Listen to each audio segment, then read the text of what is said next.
ও ফলালা, ফলালা এদিকে এসো, দেখি তোমার কাছে কি ফল আছে, দেখি কি কি ফল আছে বলো তো।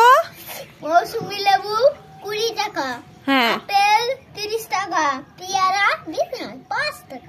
পেয়ারা 5 টাকা, সব মিলে আমার 100 টাকায় দিবা? আর সব ফ্রি, আর এই সুসাটা ফ্রি। আচ্ছা আচ্ছা, সব মিলে 100 টাকায় দিবা? হ্যাঁ। ইয়ে মা, আমার কাছে তো এখন পয়সা নেই, বাকি দেবে? না না, হ্যাঁ আমার বাড়িতে ছেলে আছে একটা, সেটা খুব পাস্তা খেতে ভালোবাসে। ও, তোমার বাড়িতে একটা ছেলে আছে পাস্তা খেতে ভালোবাসে? আমার কাছে তো পাস্তা আছে, তুমি পাস্তা নিলে ফলগুলো দেবে? হ্যাঁ, সাথে একটা পুরো ধাবাটা পুরো ফ্রি। ও, দামাটাও ফ্রি? আচ্ছা আচ্ছা আচ্ছা, ঠিক আছে, এই নাও নাও, আমার কাছে 1 কেজির পাস্তা আছে, তাহলে তুমি পাস্তা নাও, তোমার ছেলেকে খাওয়াও, আর আমি ফলগুলো নিয়ে আমার ছেলেকে খাওয়াই। হ্যাঁ, শোধ বোধ। এ কি, আমার ফল পাস্তা